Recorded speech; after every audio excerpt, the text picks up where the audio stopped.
If you are like me, you might find yourself reminiscing, looking through old pictures and video. Sometimes you're embarrassed.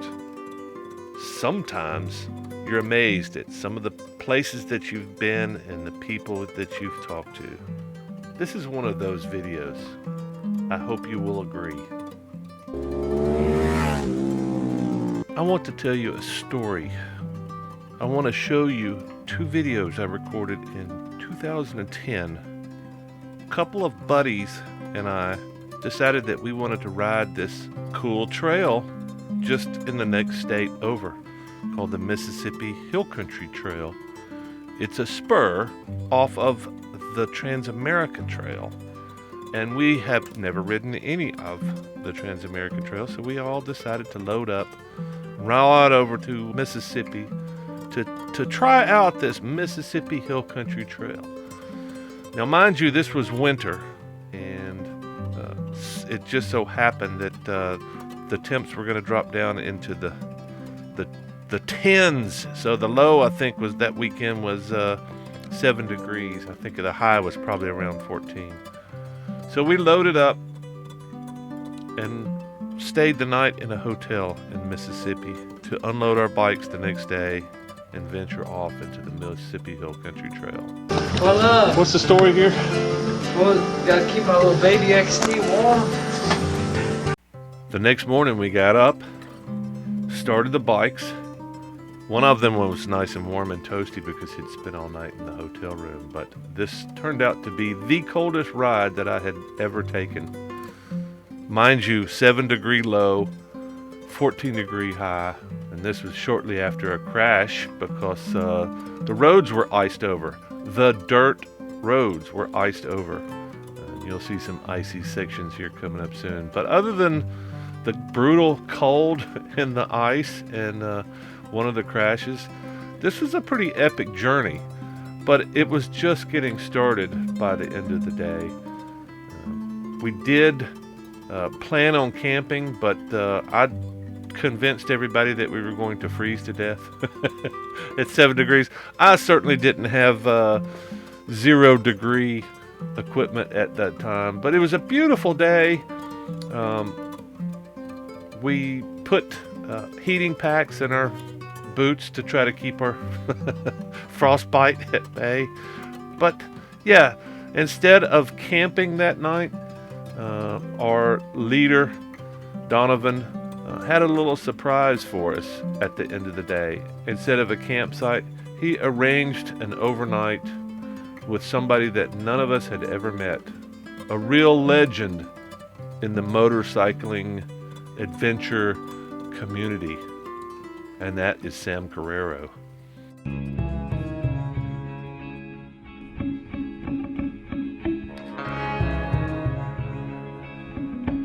I'm Sam Corerro, the navigator of this TransAmerica Trail and the Mississippi Hill Country and Shadow of the Rockies. It took me 15 years to do this. I started this because I wanted to ride my motorcycle to Cheehaw on dirt and gravel roads. So I started going east. And I got to a couple of counties in Alabama and they were all just paved. Everything was paved and it got to be a hassle. So I said, I think I'll go the other way, go out west. And I did. Started with Arkansas, and that went well. Oklahoma went well. New Mexico, Colorado, Utah, Nevada, and Oregon. I'll go all the way to Oregon, Pacific Ocean, 5,000 miles. Wow. And it took me, working on weekends and working on vacations, it took me 15 years to do it. I just wanted a place to ride my motorcycle, my dual sport motorcycle, off the highways and off the interstates, and just hit the back roads and the back country. When I started out doing this, GPSs were non-existent. I always used the odometer and road chart, which has proven to me that's still my favorite way of navigation. I could usually average about maybe 75 miles a day of building the trail. The further you go out west, it gets more Jeep trails, more. There's no single track in it. There's a little bit of single track, which is in Utah.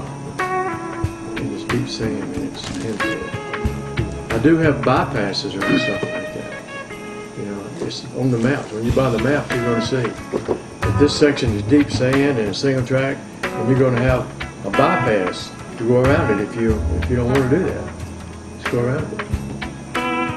And I got uphill. I got a couple of nasty uphills in Utah, and the map tells you about it. And the map gives you a bypass to go around it if you want to do it. But I always encourage people to start off with new tires, or as new as you can avoid, because you don't want to flap. When you get out west, it's very Desolate. You'll ride a half a mile, half a day, and you won't see a single car. You won't see a single living person.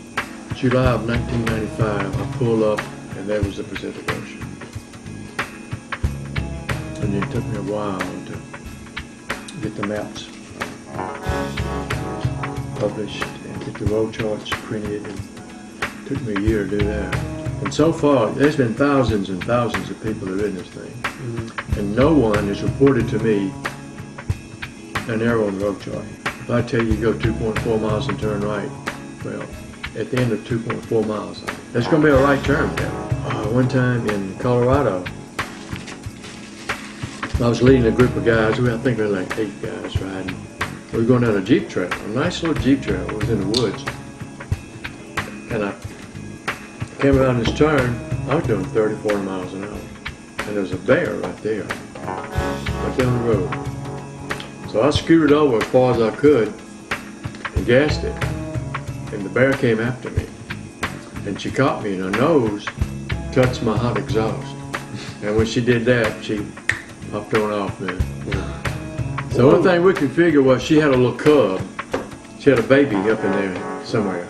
Was you watching her in the mirror? Or was No, man, I was he was hunkered down? I was going. Escape.